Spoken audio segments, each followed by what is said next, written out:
Coba dites dulu.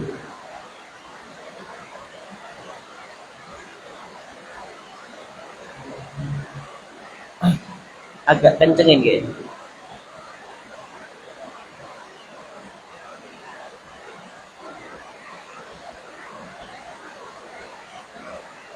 Cek, cek dulu. Cek.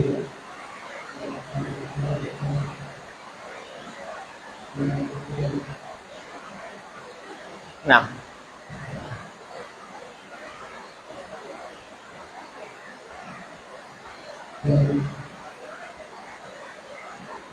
Cek, cek 1, 2, 3. Dicoba. Cukup. Kita mulai. Sudah. Bismillahirrahmanirrahim. Assalamualaikum warahmatullahi wabarakatuh. Alhamdulillahi ala ihsanih wa syukru lahu ala taufiqihi wa amtinanih. Ashhadu an la ilaha illallah wahdahu la syarika lahu ta'ziman li sya'nih. Wa ashhadu anna Muhammadan 'abduhu wa rasuluhu ad-da'i ila ridwan. Salawatullahi wa salamuhu alaihi wa ala alihi wa sahabatihi wa man tabi'ahum bi ihsan ila yaumiddin. Wa sallama tasliman mazida wa ba'da. Ma'asyiral muslimin, jamaah rahimani wa rahimakumullah jami'an.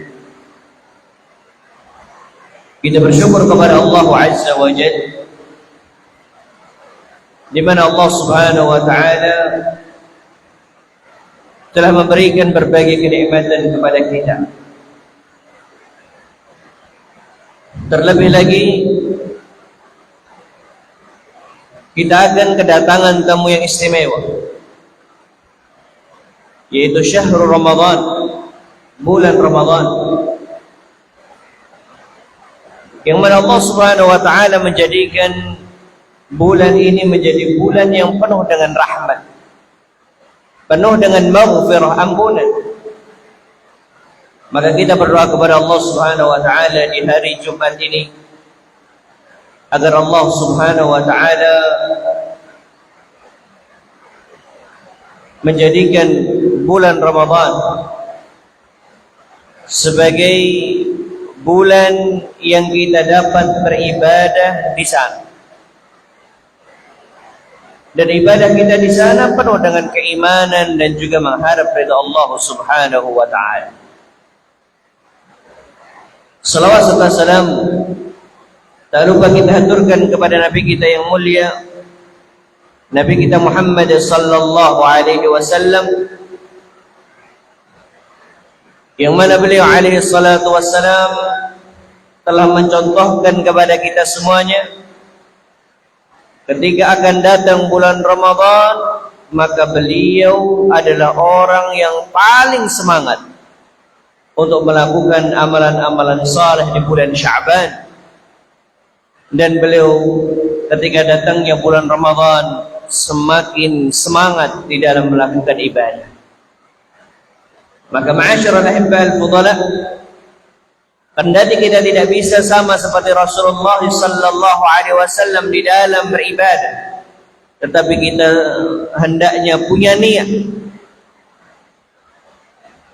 untuk kita semangat beribadah di bulan Ramadan nanti. Nah, ma'asyiral ahibbal fudala rahimani wa rahimakumullah, kita akan melanjutkan kajian kita di dalam pembahasan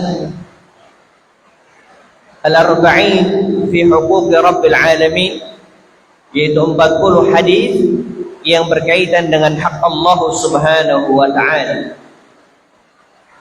Dan kita sudah sampai pada hadis yang ke-7 dari 40 hadis tersebut. Naam, tafadhal akhina al-fadil Yazid untuk dibacakan hadis yang ke-7.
Nah, barakallahu fikum.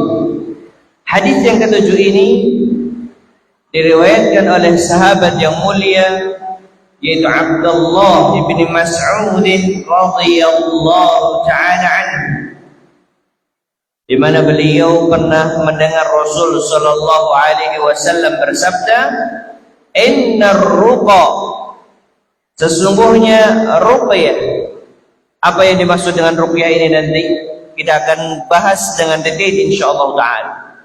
Innar ruqa wat tamaim, dan juga jimat-jimat, wat tiwalah, serta pelet, syirkun, adalah perbuatan syirik. Rawahu Abu Dawud, diriwayatkan oleh Al-Imam Abi Dawud. Ma'asyiral muslimin rahimani wa rahimakumullah jami'an. Sebagaimana yang sering kita katakan bahwa perintah Allah Subhanahu wa taala kepada hamba-hambanya dan salah satu sebab diutusnya para rasul agar orang-orang mentauhidkan Allah Subhanahu wa taala. Dan salah satu sebab kaum-kaum terdahulu mereka dimusnahkan oleh Allah Subhanahu wa taala, salah satu sebabnya adalah perbuatan syirik mereka. Oleh karenanya ma'asyiral ahibba, kita harus berhati-hati dengan yang namanya syirik. Jangan kemudian kita menganggap bahwa hal tersebut adalah perkara yang remeh, sehingga orang tidak mau lagi mempelajari tauhid. Sehingga orang mengatakan, udah, kalau saya muslim maka saya aman dari pembatal-pembatal keislaman. Padahal tidak, ma'asyiral ahibba al-fudala. Syirik banyak macamnya. Oleh karena dengan kita mengetahui perbuatan syirik tersebut, maka diharapkan kita akan terjatuh dari perbuatan syirik. Ma'asyiral ahibba al-fudala rahimani wa rahimakumullah. Hadis ini diriwayatkan oleh sahabat Abdullah bin Mas'ud radhiyallahu taala anhu. Kita akan mengenal terlebih dahulu siapa sebenarnya Abdullah bin Mas'ud radhiyallahu taala anhu, yang sampai Rasul sallallahu alaihi wasallam beliau mengatakan, man sarrahu ay yaqra al-Qur'ana kama nazal falyaqra'hu ala qira'ati ibni ummi abd. Barang siapa yang ingin tahu bagaimana Al-Qur'an itu, bacaan Al-Qur'an itu ketika diturunkan, maka hendaknya kalian membaca dengan bacaannya Ibnu Ummi Abd, yaitu Abdullah ibn Mas'ud radhiyallahu ta'ala anhu. Sampai-sampai ma'asyiral ahibba al-fudala, beliau dikatakan sebagai ghulam, sebagai Anak kecil yang ketika itu bukan termasuk dari kalangan yang terpandang, bukan termasuk dari kalangan orang kaya. Bahkan kerjaan beliau adalah mengembala kambing milik orang-orang Quraisy. Dan salah satunya adalah milik seorang petinggi Quraisy, yaitu Uqbah ibni Abi Mu'aid. Tetapi kita pengen belajar di sini, bagaimana Allah Subhanahu wa taala ketika mengatakan terhadap orang-orang yang menuntut ilmu, yarfa'illahu alladhina amanu minkum walladzina utul ilma darajat. Allah Subhanahu wa taala mengangkat orang-orang yang beriman di antara kalian dan orang-orang yang diberi ilmu beberapa derajat. Ini menunjukkan walaupun orang lain memandang orang tersebut remeh, seorang budak atau bahkan dari keluarga miskin, tetapi tatkala dia gunakan hidupnya untuk menuntut ilmu, maka Allah Subhanahu wa taala pasti akan mengangkat derajat. Dan ini harus kita yakini bersama-sama.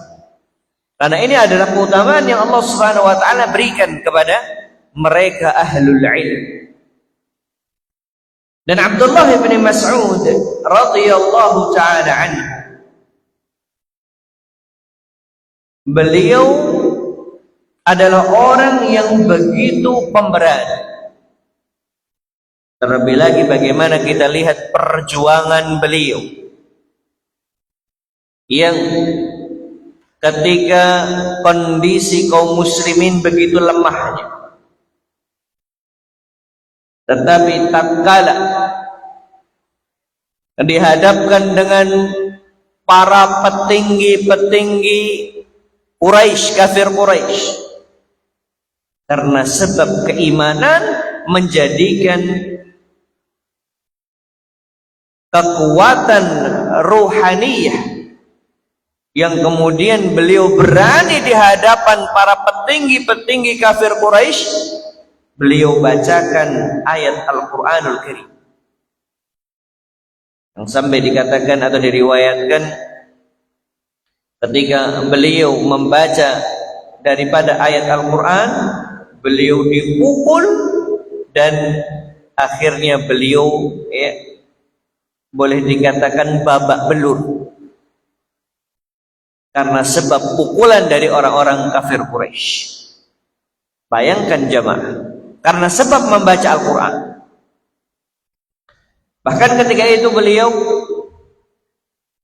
ditanyakan oleh sahabat yang lainnya, inilah yang kami khawatirkan darimu kalau seandainya engkau membaca Al-Quran di hadapan mereka. Kamu nggak punya keluarga yang dapat membantumu, kamu nggak punya kabilah yang kuat.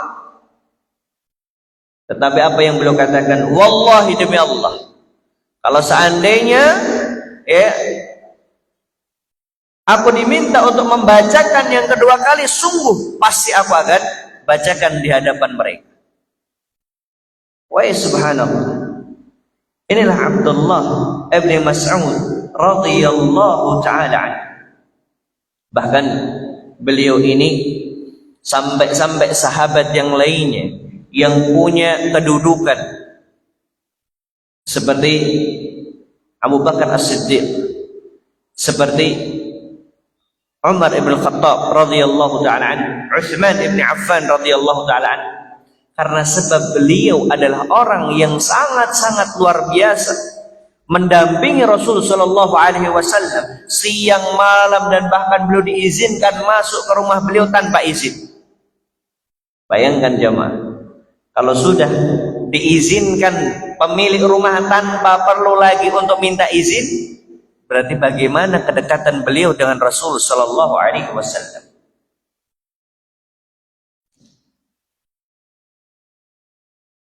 Suatu ketika tatkala Abdullah bin Mas'ud radhiyallahu taala anhu, dan ini di zamannya Khalifah Utsman Beliau dalam kondisi marid, yaitu sakit.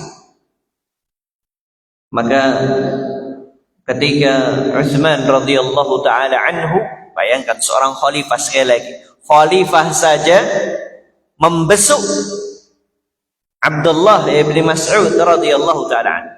Kemudian beliau bertanya, "Mada tashtaki?" Apa yang engkau keluhkan? Maka apa jawabannya? Apakah sakitnya yang dikeluhkan? Enggak. Beliau mengatakan, "Dzunubi," dosa-dosaku nih yang aku keluhkan.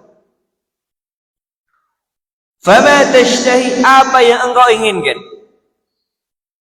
Kalau kita kadang ketika jenguk nanya apa yang dipinginkan, harapannya adalah menyebutkan sesuatu makanan yang diinginkan, kemudian kita belikan. Tetapi apa yang dikatakan Abdullah bin Mas'ud tatkala ditanya, apa yang engkau inginkan? Beliau mengatakan, rahmata Rabbi, rahmat dari Tuhan. Kemudian ditanya lagi, ala amuru laka bi'ata'ika alladhi imtana'ta an akhdhihi mundu sinin? Mau enggak aku perintahkan seseorang untuk mengambilkan sesuatu dari harta yang engkau telah menahannya atau tidak mau mengambilnya beberapa tahun silam? Maka beliau menjawab, la hajat li bidzalik. Aku enggak ada kepentingan dalam hal tersebut. Artinya enggak pengen dunia. Kemudian Utsman kembali bertanya, yaqulu li banatika min ba'dik. Ya, kalau gitu menjadi warisan untuk putri-putrimu setelah engkau meninggal. Maka apa yang beliau katakan kepada Utsman? Atakhsha ala banatil faqra? Apakah engkau khawatir bahwa putri-putriku mereka akan fakir? Inni amartuhunna ay yaqra'na kulla lailatin suratal waqi'ah. Sesungguhnya aku di setiap malamnya memerintahkan mereka untuk membaca surat Al-Waqi'ah. Karena beliau pernah mendengar Rasulullah SAW bersabda, man qara'a al-waqi'ata kulla lailatin lam yusibhu faqatun abada. Bahwa barang siapa yang membaca surah Al-Waqi'ah setiap malamnya, maka dia tidak akan pernah ditimpa kefakiran atau dia dikuasai dengan kebutuhan-kebutuhan abada selamanya. Artinya dia menjadi orang yang qanaah. Maka ini jamaah yang merasa bahwa kok kehidupannya masih kurang, yang merasa bahwa segala sesuatu masih kurang, maka baca setiap malamnya surah Al-Waqi'ah. Insya Allah nggak lama. Paling-paling kalau seandainya sama artinya ya 10 menit. Artinya surat Al-Waqi'ah ini tidaklah panjang. Maka baca setiap malamnya surah Al-Waqi'ah.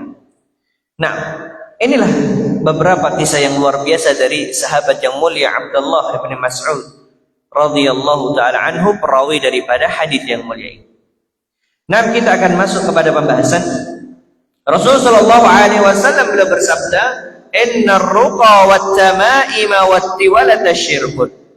Sesungguhnya ruqyah wat tamaim, yaitu tamimah,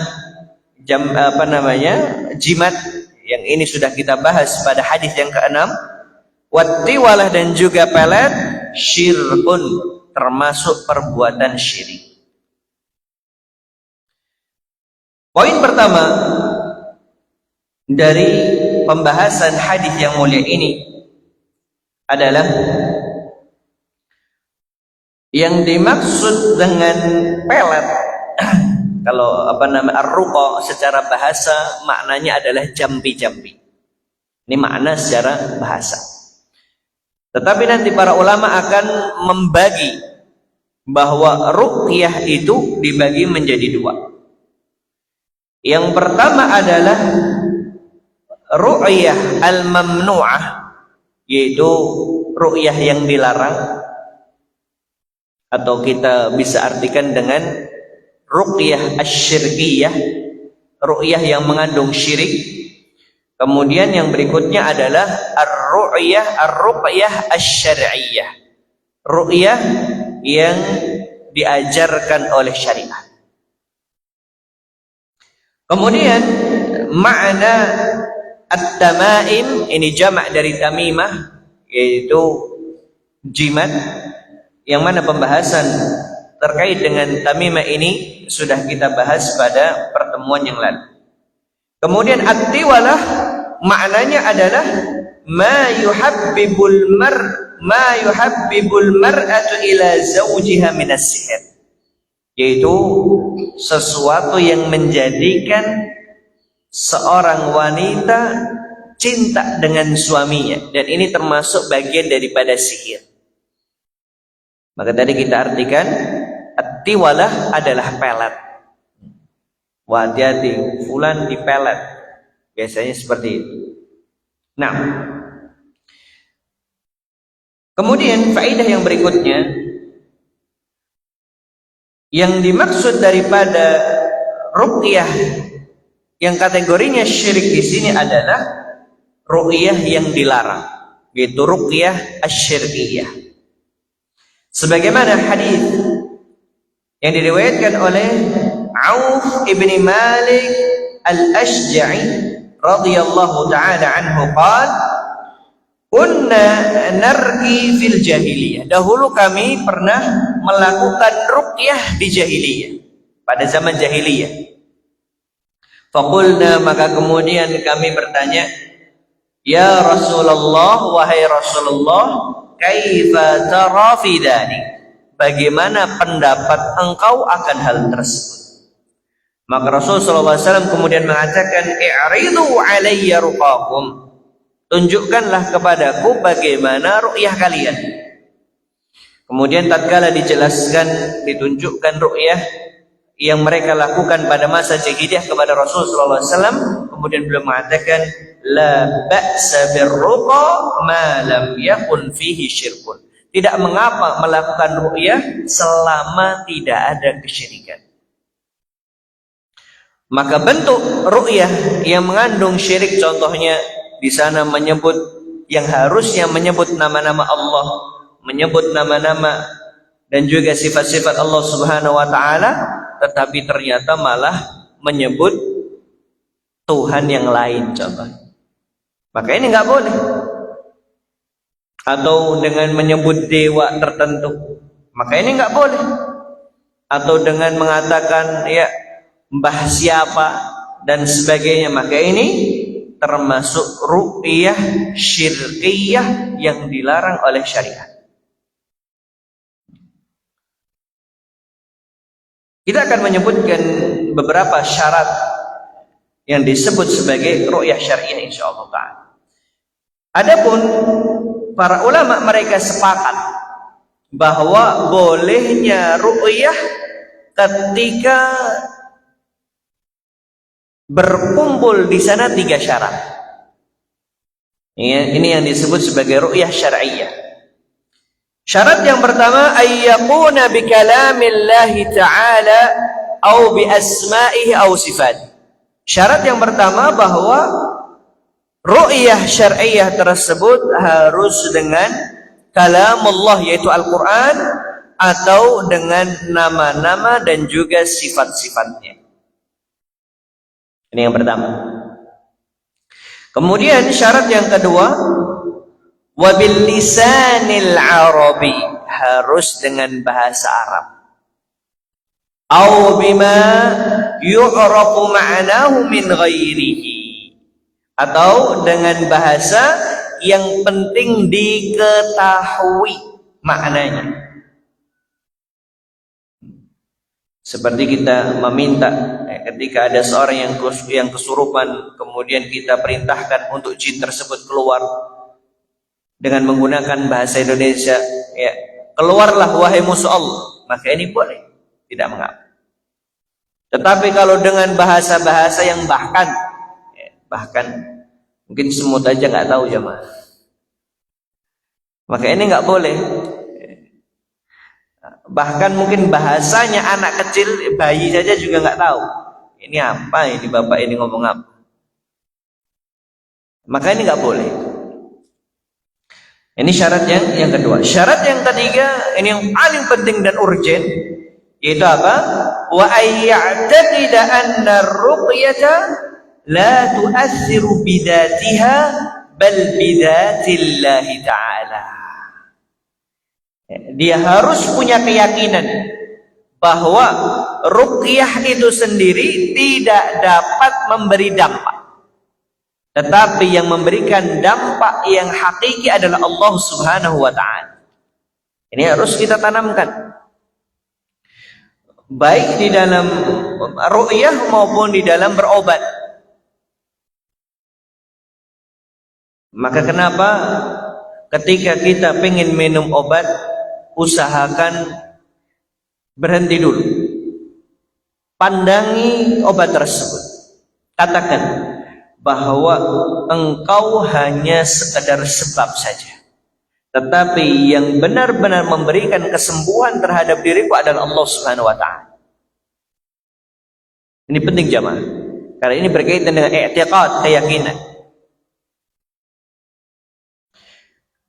Nah, 3 syarat ini harus terpenuhi, barulah dikatakan sebagai ru'yah syar'iyyah. Baru dikatakan apa tadi?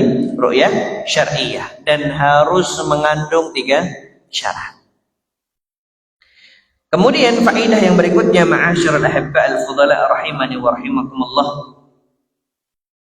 Terkadang ketika seseorang melakukan ru'yah, maka dia meniup dengan adanya udara yang keluar di sana, atau menghembuskan, misalnya. Maka di sini para ulama memiliki perincian yang harus difahami. Yang pertama, bahwa poin yang pertama adalah yang disebut sebagai an-nafsu yakunu bil fam, yaitu dengan mulut, ya, pasti dengan mulut. Tetapi berbeda dengan at-tafalu. At-taflu yaitu meludah. Kalau meludah kan ada riaknya, tetapi kalau an-nafsu ini tanpa adanya riak di sana. Para ulama mengatakan bahwa hukum meniup ada 2 yang disebutkan para ulama, dan ini menjadi perselisihan di antara mereka. Yang pertama adalah tidak boleh, dan ini adalah pendapat qaulu Ikrimah dan juga ashabu Ibni Mas'ud dan juga al-Imam Hakim dan beberapa dari kalangan ahlul ilm. Ini yang melarang bahwa tidak boleh untuk meniup di dalam meruqyah. Maka ambil contoh, ketika seseorang ingin meminum air ruqyah, tentu sebelumnya harus dibacakan ayat-ayat terlebih dahulu, dan kemudian terkadang seseorang meniup air tersebut setelah membaca ayat-ayat ruqyah. Baru kemudian air tadi diminumkan kepada orang yang sakit. Maka pendapat yang pertama mengatakan hal ini tidak diperbolehkan. Pendapat yang kedua mengatakan al-jawaz, boleh. Dan inilah pendapatnya Ibnu Sirin dan juga beberapa ahlul ilm seperti al-Imam Az-Zuhri, di mana beliau meriwayatkan dari sahabat Urwah dari Aisyah radhiyallahu taala anha, anna Rasulullah sallallahu alaihi wasallam kana yanfuthu fir ru'yah, bahwa dahulu Rasul sallallahu alaihi wasallam beliau juga meniup tatkala meruqyah. Al-Imam Ahmad ibn Hanbal beliau merinci dalam hal ini. Yukrahu taflu fir ruqyah wala ba'sa fin nafkhi. sangat-sangat dibenci, beliau katakan dibenci apabila tatkala seorang itu meru'yah kemudian ada ludahan di sana, tetapi adapun hanya sekadar meniup, maka ini diperbolehkan. Ini pendapatnya Imam Ahmad. Maka kesimpulannya adalah hal ini hukumnya adalah diperbolehkan. Karena para ulama mengatakan, yang mengatakan hal ini diperbolehkan, mereka menyebutkan al-aslu firruqa wasairil ilaji wat tibb huwal ibahah, bahwa hukum asal daripada meru'yah atau berobat, maka hukum asalnya adalah mubah, maka boleh. Hal ini juga dikatakan oleh Al-Imam Ibn Al-Arabi Al-Maliki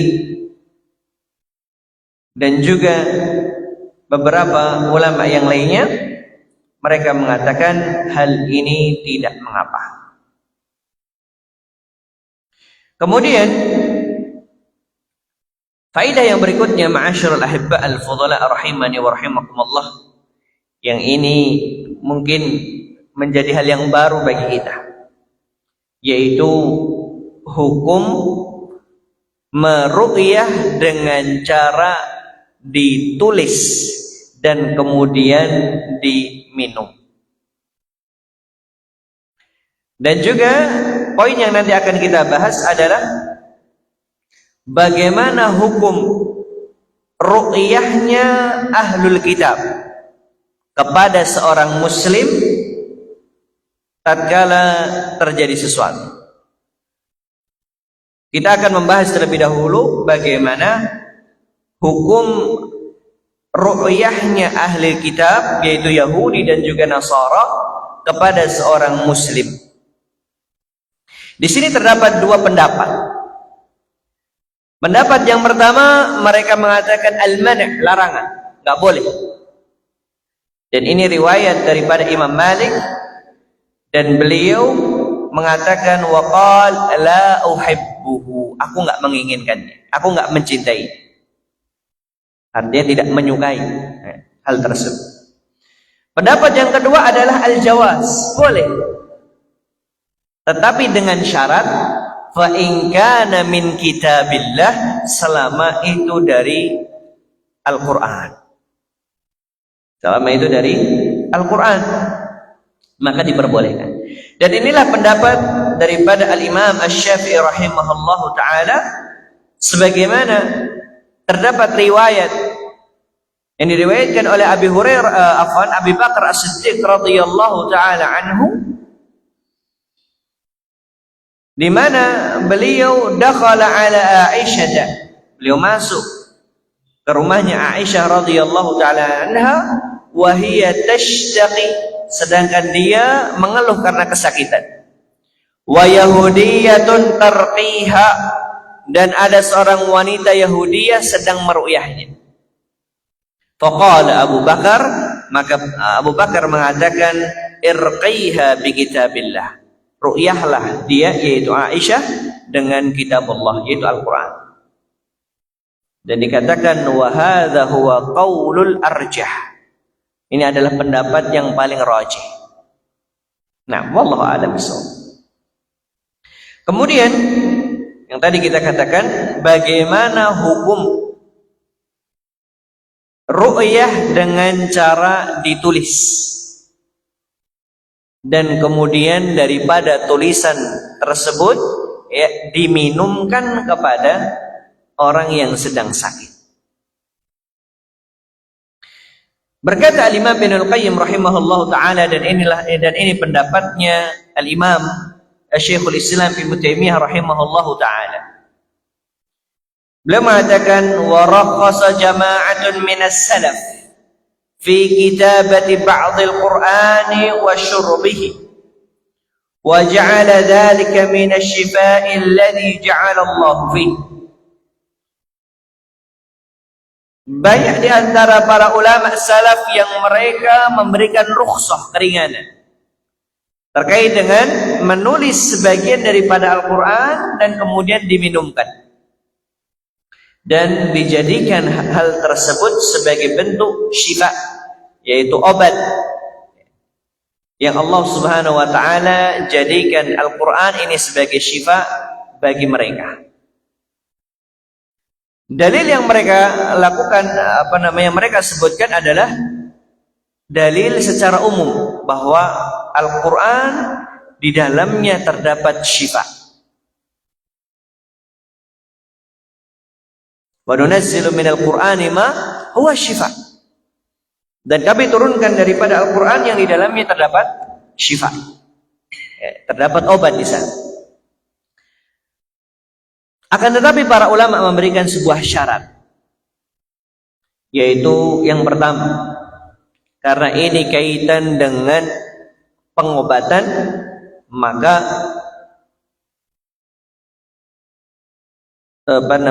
alat yang digunakan untuk menulis ayat-ayat tersebut tidak boleh dari hal-hal yang haram. Contohnya adalah ada yang kemudian menulisnya dengan darah, dan kita tahu bahwa darah ini hukumnya najis, nggak boleh, maka haram hukumnya. Tetapi kalau seandainya menulisnya dengan madu contohnya, boleh jamaah? Boleh. Menulisnya dengan pewarna makanan yang tidak membahayakan tubuh, silakan. Tetapi kalau menulis dengan tinta, dan bagaimana hukum tinta ini jamaah?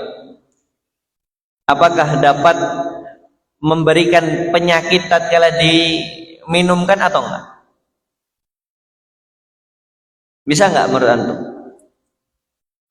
Wallahu a'lam bishawab. Kalau memang tidak membahayakan maka silahkan. Tapi kalau seandainya menulisnya dengan tinta cumi, insya Allah nggak masalah. Kalau di daerah Jawa Timur biasanya mereka masaknya sampai tintanya masya Allah, jadi hitam sekali. Maka ini diperbolehkan dan tidak membahayakan. Jadi terdapat syarat yang disebutkan para ulama, yaitu maddah atau bahan yang digunakan di dalam penulisan ayat Al-Quran tersebut harus dengan bahan yang tidak melanggar syariat, baik karena diharamkan atau karena sebab adanya mudarat yang ada di dalamnya. Kemudian berikutnya, ma'asyar ahibba al-fadala rahimani wa rahimakumullah, faedah yang berikutnya bahwa hadis ini menunjukkan larangan berobat dengan yang namanya Reiki. Setelah saya cari-cari, Reiki ini hampir sama seperti meditasi yang dilakukan oleh orang-orang di Indonesia, yang mana mereka mengatakan bahwa memanfaatkan energi kehidupan universal. Ketika kita mencoba mencari makna-maknanya di dalam di video-video, bahkan mereka sendiri mengatakan, ya secara kalau kami menggunakan ini sebagai bentuk kesehatan, kebahagiaan, kemudian finansial dan seterusnya. Tetapi kalau seandainya mau digunakan untuk kekuatan dalam dan seterusnya, silahkan. Maka kalau sudah mengatakan demikian, maka ini adalah ada sesuatu yang tidak beres. Sesuatu yang tidak beres. Bahkan mereka menggunakan hal ini, atau salah satu konsep daripada yang mereka lakukan adalah wahdatul wujud. Yang ini kemudian dikembangkan oleh orang-orang sufi, penyatuan diri dengan Allah Subhanahu wa taala, wal a'yadu billah.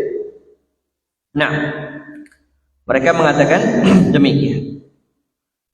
Dan nanti mereka tatkala sudah pada tingkatan tertentu, maka mereka akan bisa merasakan ki mereka, kehidupan mereka. Masya Allah. Reiki, rei itu alam semesta, ki itu kehidupan. Dan orang-orang yang seperti ini tidak meyakini adanya Allah Subhanahu wa taala di sana. Sehingga mereka menganggap bahwa yang memiliki manfaat adalah alam semesta itu sendiri. Padahal Allah Subhanahu wa taala yang dapat memberikan kebaikan, kehidupan, kebahagiaan, kekayaan dan seterusnya hanyalah Allah Subhanahu wa taala. Kemudian yang hampir sama seperti itu juga adalah yang disebut dengan, kalau di Cina namanya adalah Qigong, wallahu a'lam. Atau ada yang menyebutnya dengan Qigong. Yang intinya sama, bahwa kalau yang di Cina ini, mereka lebih kepada bagaimana menjadikan seseorang pada kondisi kosong. Artinya mereka seakan-akan direset terlebih dahulu. Maka ini tidak baik. Seorang mukmin tidak boleh dalam kondisi kekosongan, tetapi dia harus dalam kondisi senantiasa mengingat kepada Allah Subhanahu wa taala dimanapun dan kapanpun. Maka sekali lagi jamaah, ini adalah perbuatan-perbuatan atau pengobatan-pengobatan yang mengandung kesyirikan di sana, mengandung perkara-perkara yang diharamkan oleh syariat. Maka kita tidak boleh tertipu dengan alasan ini hanya sebagai bentuk kesehatan. Tetapi ini semuanya dikatakan li'annaha mumarasatun wathaniyah, karena ini hakikatnya adalah bentuk-bentuk pelatihan yang sifatnya wathaniyah, mendewakan. Yakhtalitu fiha ad-dajalu bisya'wadati was-sihr, yang mana mereka mencampurkan di sana kebohongan-kebohongan dan juga perdukunan-perdukunan serta sihir. Wa in da'a ashabuha tanmiyatal quwa, walaupun orang-orang yang mempelajarinya mereka menganggap bahwa ini hanya sebagai pengembangan kekuatan al-basyariyah, manusia, atau mu'alajatin nafsiyah, atau sebagai bentuk mu'alajah, yaitu pengobatan jiwa. Wa mithlahu makathirun min anwa'il ilaji al-mawhumah, dan yang semisal ini banyak sekali. Maka sekali lagi jamaah, jangan sampai kemudian kita tertipu dengan hal-hal tersebut. Yakinlah bahwa Allah Subhanahu wa taala yang memberikan kesembuhan kepada kita. Innama ana ashku bathi wa huzni ila Allah. Tidak ada selain, tidak ada istilah semesta alam. Yang ada hanyalah Allah Subhanahu wa taala, yang kita meminta segala sesuatu hanya kepada Allah Azza wa Jalla. Nah, jamaah, mungkin ini yang dapat kita pelajari pada sore hari ini. Semoga apa yang kita pelajari bermanfaat untuk kita semuanya. Dan mungkin ini adalah kajian terakhir kita di bulan Ramadan, sebelum datangnya bulan Ramadan. Dan insyaallah taala nanti kita akan bertemu lagi di bulan Ramadan biidnillahi taala. Allahumma balighna Ramadan. Semoga kita semuanya dipertemukan dengan bulan Ramadan dalam kondisi penuh dengan keimanan, dalam kondisi semangat di dalam melakukan amalan-amalan saleh di sana. وصلى الله على نبينا ورسولنا محمد وآخر دعوانا أن الحمد لله رب العالمين ثم السلام عليكم ورحمة الله وبركاته.